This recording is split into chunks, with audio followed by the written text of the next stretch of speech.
자, 우리 국민들이 최근 2달 넘도록 이 사안을 굉장히 안타깝게 보고 있습니다만 글쎄요, 진실 규명을 좀 방해하는 세력이 진짜 있긴 있는 겁니까? 최순실 씨가 여당 의원들을 조종하고 있는 것 아닌지 싶은 기사들이 계속 이어지고 있습니다. 자, 심지어요, 안종범 수석, 이제 청와대를 떠나기 전인데 검찰에 출두하면 일일이 답하는 게 좋겠다는 자료를 누군가에 건넸다는 보도도 이어지고 있습니다. 이 언론 보도와 증언이 이어지고 있는데 관련된 것 하나씩 살펴보겠습니다. 황순욱 차장. 네. 자, 입을 맞췄다? 여당 의원하고요? 이게 어떻게 된 겁니까? 이 여당 의원 가운데서도요, 이 친박 의원들 이 두 사람입니다. 이완영 의원과 이만희 의원이 네. 전에 청문회 전에 고용태 씨나 아니면 태블릿 PC와 관련된 K스포츠 재단 관계자들과 네. 어떻게 진술을 하라라고 지시를 했던 정황들이 지금 의혹으로 불거지고 있는 겁니다. 여당 의원 두 사람 이름이 나올 겁니다. 네. 이완영 의원이 첫 번째인데 지금 화면에 보이는 분이죠? 네, 그렇습니다. 이완영 의원이 지난 7일 청문회에서 첫 번째로 고영태 씨에게 태블릿 PC 충전기를 사다 준 적이 있느냐라고 이제 질의를 했습니다. 지난 네. 7일이었고요. 그리고 그 이후에 14일에 이완영 간사가 사퇴를 합니다. 그리고 15일에 다시 이만희 의원이 네. 박헌영 K스포츠재단 부장에게 또 다시 태블릿 PC에 관한 질의를 하게 되는데 여기만 놓고 보면은 뭐가 좀 내용이 좀 빠져 있는 듯한데 그 중간중간에 있었던 일들을 다시 끼워 맞추면 이야기가 만들어집니다. 자, 그럼 살펴보겠습니다. 청문회가 뭐 일주일 간격으로 있었는데 첫 번째는 이완영 의원이 태블릿 PC를 고영태 씨한테 물었고 일주일 뒤에는 이만희 의원이 태블릿 PC 관련해서 박헌영 과장에게 물었습니다. 그런데 이게 이렇게 실제 일주일 간격으로 질문이 있었지만 사전에 입을 맞췄을 가능성이 거론되고 있는데 그 과정도 좀 설명해 주십시오. 그러니까 7일 이전에 지금 4일로 점이 찍혀 있죠. 이때 이완영 의원이 정동춘 이사장을 미리 만났고요. 그러면서 만나면서 박헌영을 증인으로 채택을 하게 되는 게 결정이 됩니다. 그리고 또 그 이후에 이완영 의원과 이만희 의원이 이 2번 정동춘과 만났다라는 지금 내용이 나오고 있습니다. 그래서 이 2번 만나고 나서 증인으로 채택이 됐고 이후에 네. 어떻게 말하라라는 지시가 있었다. 그리고 그 이후에 8일과 13일에 노승일 부장과 고영태 씨가 각각 이제 앞으로 위증 지시가 있을 것이라는 것을 예고하는 말을 했습니다. 자, 실제로 그러면요. 이렇게 묻고 이렇게 답했다는데 누군가 예견을 합니다. 자, 며칠 뒤에 청문회가 열리면 이런 얘기 나올 거야 라고 예견하고요. 실제 그 말이 질문에 포함됩니다. 그 장면을 저희가 영상으로 준비했는데 화면을 나눠봤거든요. 구분해서 보시면 편할 것 같습니다. 소개합니다. 여당 쪽하고 저를 배신했던 애들 쪽 어떤 커넥션이 닿아서 어떤 스토리를 짠다는 얘기 들었어요. 박헌영 하고 정동춘 이사장하고 미리 질의응답을 주고 막 그게 이제 정보가 샌 거예요.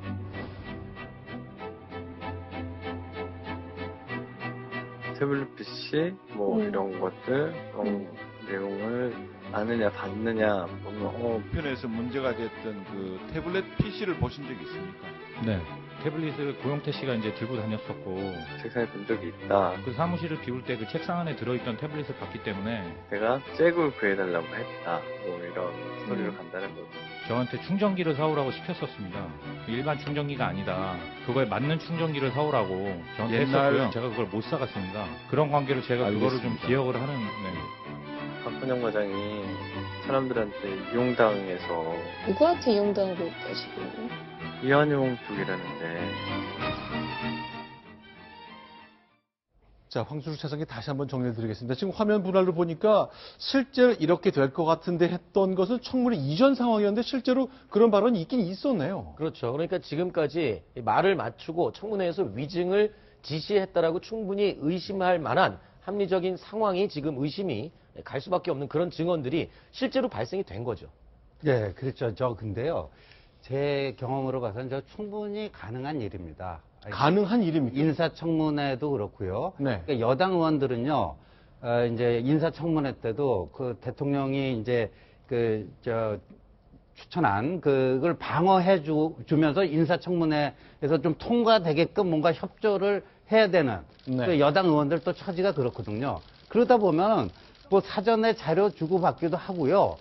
직접적으로 이렇게 누군가를 통해서 누군가하고 이렇게 교체를 안 하더라도 중간에 그걸 또 이렇게 코디를 해주는 네. 코드, 그건 뭐 케이스 바이 케이스입니다만, 코드를 해주는 사람이 있을 수 있어요. 그러니까 좀 이만희 의원이 말이에요.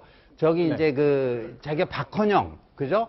박헌영 과장, K스포츠 과장, 무슨 이제 태블릿 PC 관련 충전기 네. 질의한 사람, 직접 만난 적도 없고 통화한 적도 없다 이렇게 얘기하잖아요. 그것만 네. 갖고 본인의 무고함이 입증이 안 되는 게 중간에 누군가 코드를 해줬을 가능성은 충분히 있다. 근데 하나 궁금한 게, 네. 그 청문회에서 증인을 미리 이렇게 접촉을 하고 어떤 이야기를 의논하고 하는 건 법적으로 문제가 없는 것, 그리고 없는지 그게 궁금하고요. 또 한 가지가, 만약에 그렇게 해서 위증을 할 경우에 청문회 증인은 법적으로 처벌을 받을 수 없는 건지 그게 좀 궁금하고요. 위증에 대해서는 분명히 국회에서의 강력히 청원에 관한 법률에 의해서 위증죄로 처벌이 되는데 5년 이하 징역까지 가능합니다. 그런데 우리나라 법정도 그렇고 국회 청문회도 그렇고 그 전에 증인과 이 질문을 하는 사람이 만나야 한다는 것을 명시적으로 금지하고 있지는 않습니다. 다른 나라에서는 그렇게 만나는 것 자체만으로도 그것은 위증에 해당한다고 보는 나라도 있는데 네. 우리는 그렇진 않은데 적절하진 않아 보이는 거죠. 지금 상황에서는. 자, 그러면 저 궁금한 것이 일단 외국에서는 청문회 앞두고 증인과 의원이 만난 것도 처벌 대상이 되는데 우리는 아직 그건 아니다 이거죠. 그러니까 경우에 따라서는 법원에서 증인과도 만나는 것 자체가 불법인 경우도 있습니다. 자, 일단 이완영 의원 당사자인데 오늘 당연히 긴급 회견을 했죠. 절대 아니라고 얘기했습니다. 들어보겠습니다. 박헌영 과장이 위증을 하도록 부탁을 하거나 지시한 적이 전혀 없습니다. 위증하라고 했다면 12월 13일 박헌영 증인에게 왜 그런 똑같은 내용의 질문을 하지 않았겠습니까? 자, 다시 한번 근본적인 질문 하나 좀 드려봤으면 좋겠습니다. 황순욱 차장. 그러니까 자꾸 태블릿 PC가 이게 누구 거냐? 저 최순실 씨가 쓴 적이 있느냐 없느냐? 왜냐면 최순실 씨는 저 태블릿 PC가 내 게 아니라 그러잖아요. 네. 그러니까 이렇게 이 박헌영 씨나 이렇게 말한 내용을 들어보면 만약 그걸 다 진실이라고 믿는다면 뭐가 좀 달라지는 겁니까? 일단, 예. 제가 그 부분은 좀 말씀드리고 싶은데요. 네. 지금 사실은 태블릿 PC에서 문건이 쏟아져 나오면서 이 사건이 엄청난 변곡점을 맞습니다. 그렇죠. 대통령이 그 다음날 바로 사과를 네. 하게 되죠.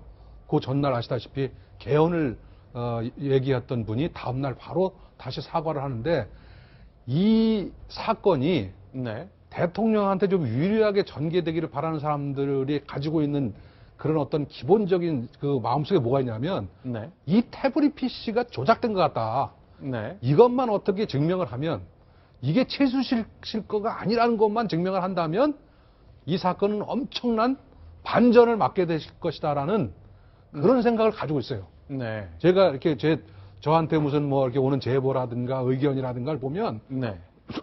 죄송합니다. 대부분 거기에 맞춰 있습니다. 어떻게든 그 결정적 그렇죠. 증거가 네. 훼손이 되고 훼손되고 이게 최순실 씨가 아니다. 그러면 도대체 이거 어떻게 된 거냐? 그러면 이거 JTBC 씨가 조작한 거 아니냐?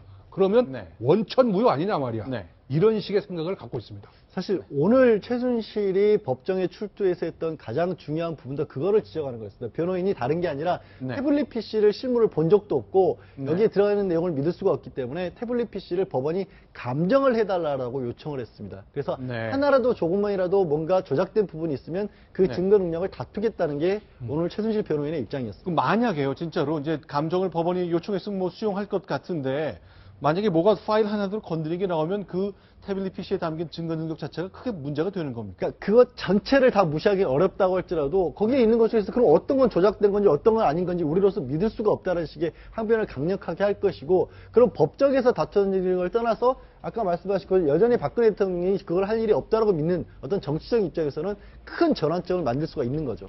자, 그러면요. 예. 어떤 쪽에서는 이런 얘기도 하더라고요. 그러니까 영화에서나 나오는 그런 얘기들이 있는데, 그러니까 증거 자체가 불법적인 방법으로 인해서 취득이 됐다면 법정에서 아예 증거로서의 그 인정 자체를 받지 못하게 되거든요. 그러면 최순실 씨가 저게 내 건 맞는데 저건 훔친 거다. 저는 훔친 거기 때문에 증거로서의 증거 능력을 상실한다라고 할 수도 있는데 그렇게 하지 못했던 이유는 저 안에 있는 파일이나 내용 자체가 그냥 내 거라고 하고 그냥 넘어가기엔 또 너무 어마어마하게 양이 들어있는 것이죠. 네. 그러니까 굉장히 딜레마에 빠져 있었을 것 같은데 최순실 씨는 결국 저건 훔쳐간 거다. 아니면 내 게 아니다. 여기서 굉장히 고민을 했을 것으로 그렇게 생각이 되고 있습니다.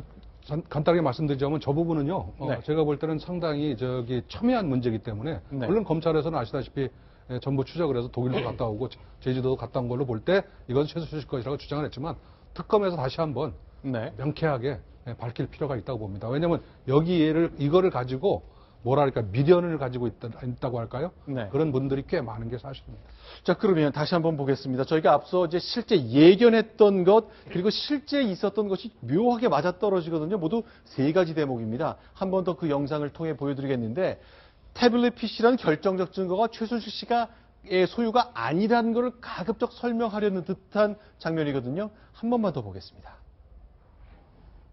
여당 쪽하고 저를 배신했던 애들 쪽 어떤 커넥션이 닿아서 어떤 스토리를 짠다는 얘기 들었어요. 박근영 하고 정동춘 이사장하고 미리 질의응답 주고받고 그게 이제 정보가 샌 거예요.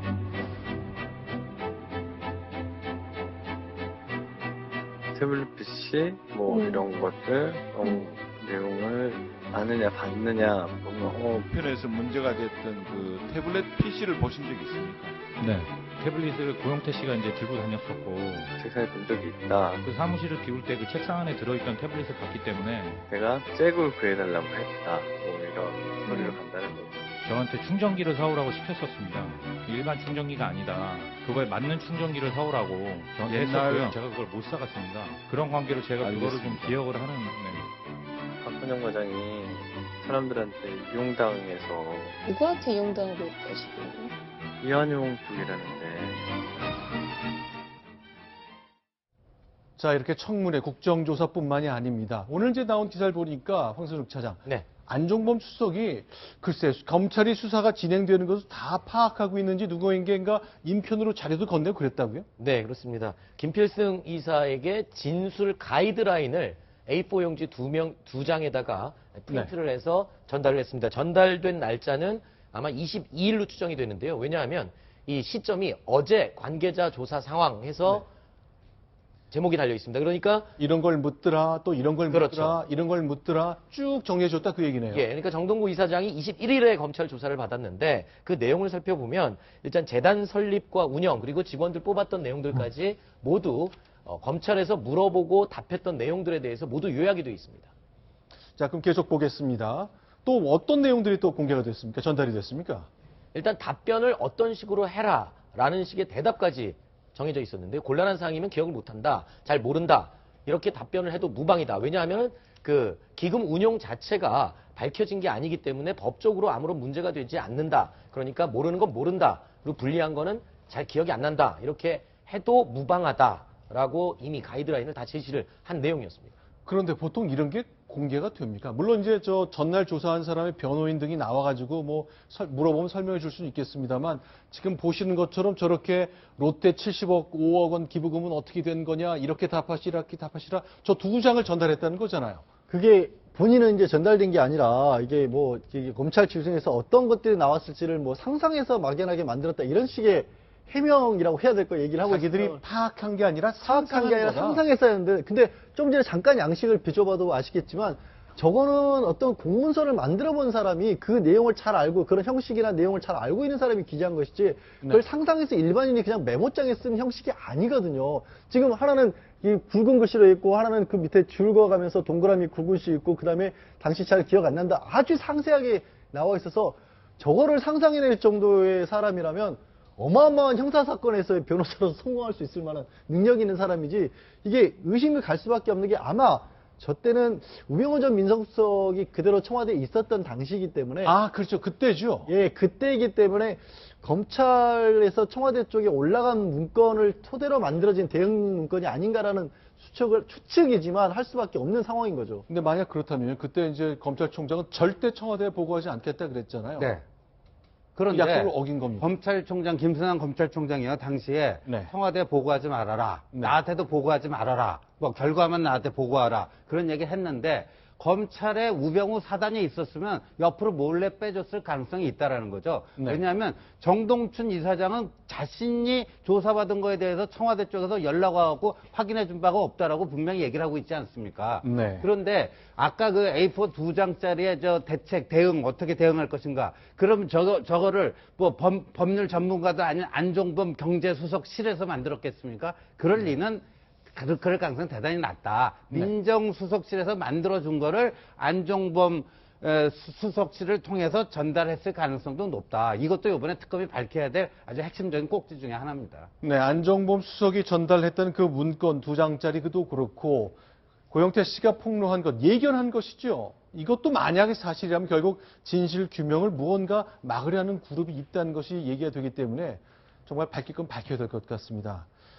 자, 이런 일이 벌어진 것도 우리한테는 충격적인 일이지만 이것을 진실을 규명해내는 방식 자체도 사실은 후대의 기록으로 분명히 남겨야 되는 것입니다. 분명히 가려야 될 것을 촉구하겠습니다. 자, 지금까지 4가지 소식 봤습니다. 신지호 전 의원은 여기서 좀 인사를 드리고 다음 편을 다시 모시겠습니다. 오늘 말씀 잘 들었습니다. 고맙습니다. 순위 먼저 확인합니다. 5번째 소식입니다.